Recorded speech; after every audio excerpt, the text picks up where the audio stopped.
This is a message to all my supporters of this podcast.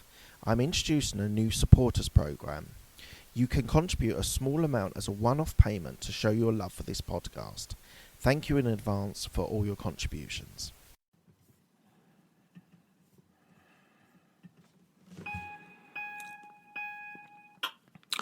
Hi, this is Mark Hayward. This is the Absolute Business Mindset podcast.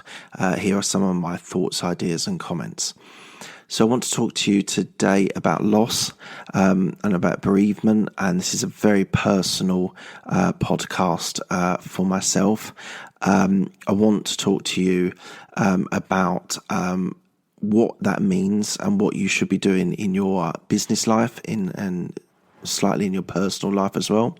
So what I would advise is, if you're in a career or a business that has dependencies on you, even in the most painful situations, I would advise you to continue to work, to continue to go into the office, or wake up and go to your loft and do your business, or if you're in your own offices.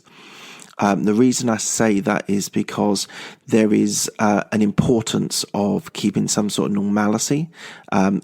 It's incredibly hard, and losing someone very close to you is incredibly difficult for anyone, whether that is a partner, whether that is a parent, whether that is a grandparent, whether that is a brother or sister, or any other close friend. So I would say that for me personally, I found it incredibly helpful to continue in the routine of going into work. Obviously, there are things that need to be done. I've had 2 bereavements in 2018, and therefore I know a lot to do, how to set up a funeral, how to arrange the flowers, how to sort out a will, and sadly with 2 bereavements, you actually know the process. I'm not going to go into a great deal of detail about the process, because I think you guys should be able to find that out or work that out, but the whole idea of being able to take time out, and I was very lucky that my work was happy to share some of the time that I had at work to be able to do these unenviable tasks.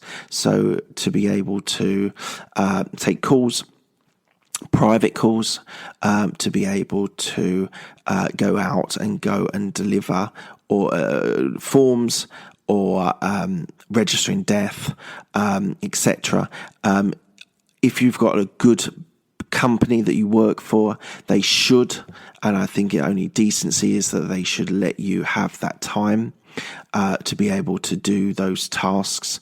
They're not easy, and I would never wish them on anyone, but they do need to be done, and they do often need to be done in working hours.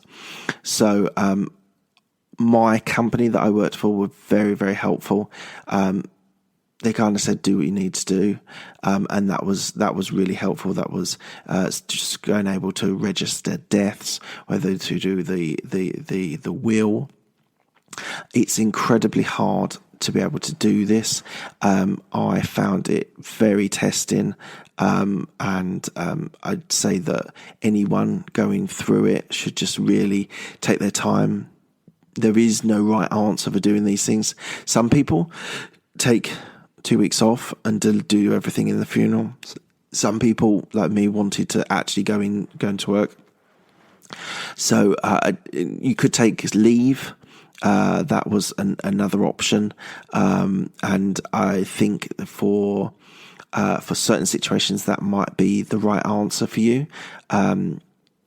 You might find it difficult to even be in the office. If that is the case, and you've got leave and you've got the availability with work, then do that. The thought process of being able to go into the office was that getting up, going in, doing things, because the thing is, it's kind of like going on a couple of weeks holiday, in the sense, obviously not as in loss, but because you still need to keep wheels turning at work, whether it's a client, whether it's a project, whatever it is, you do need to keep that going. And there are options of being able to pass that to somebody else. And in a lot of cases, that's been done and would be very successfully done. Equally, I wanted to keep those wheels turning myself. There were projects that I didn't want to lose touch of, and I wanted to keep progressing. And therefore, being in the office, making calls, meeting people, having client calls and demos and things, all kept me in a way functioning. I lost my mother, which was incredibly difficult. And when you lose someone like that, that's so critical and so important in your life, it's hard. But being able to get up at the usual time and get the train in and be there, it was useful. And I would definitely say that I would suggest people do that. That you also do need to find time to grieve, I should say, whether that's with friends, family, colleagues, therapists, whatever it is that you have that helps you, or whatever you need to be able to get over those difficult times. I would say definitely find those people. People are incredibly important in this situation, and being with friends and family is incredibly important. You don't even necessarily talk about it. Don't talk about it. Talk around it. Just literally spending some time with family is incredibly important. So I would advise, if you find yourself in this situation and you've lost a family member, family's where you should be. So be present. A lot of your thoughts will be going backwards, thinking of things that happened. Maybe you have regrets, maybe you have guilt. So often your mindset is on thinking of the past. I still struggle with this deeply, but I try and keep myself present with my family and my kids. They keep me very busy, and work kept me busy, and seeing my family kept me busy. You do need to work through these times, and sometimes it's something that you do on your own. Sometimes that you do it with other people.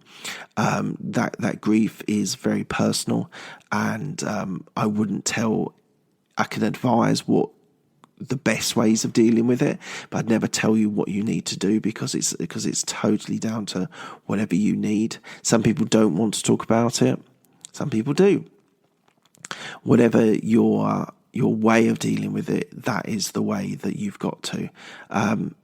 I think that talking about it is helpful and is advantageous and will definitely benefit you in the long run.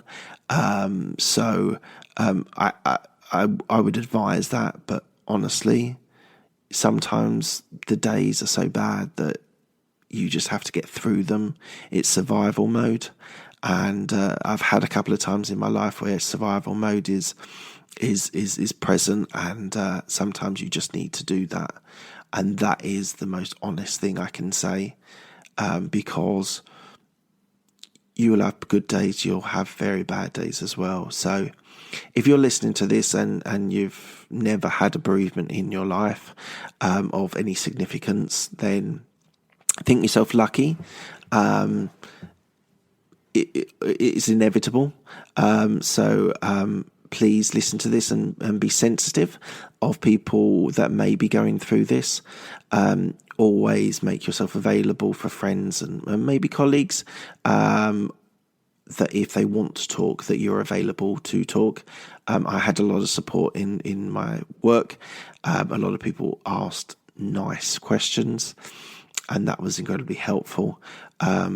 Equally, finding time to spend time with immediate family is really important and critical for your future success and future. So getting over something like this is not easy, and I would say it's something very personal and very, very individual. So I would say I'm going to stop there, because I think you really need to think about how it affects you and how it's affected you. Maybe it has already affected you, and maybe you've never got over it. Maybe you've worked out ways of getting over it. If you could leave any comments on ways that maybe you got over it that were different to mine and maybe better, you could then suggest things for me. I'm still not completely over the whole process, so I would say please share your thoughts and your comments and your ideas on how someone should try to get over bereavement and death.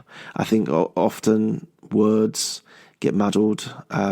Things like bereavement are sometimes a little bit more colder than death, and it's sometimes you do need to talk on very plain and very clear sense. So please, love to hear your comments, love to hear your thoughts, and I would love to get any feedback from this podcast. Thank you very much.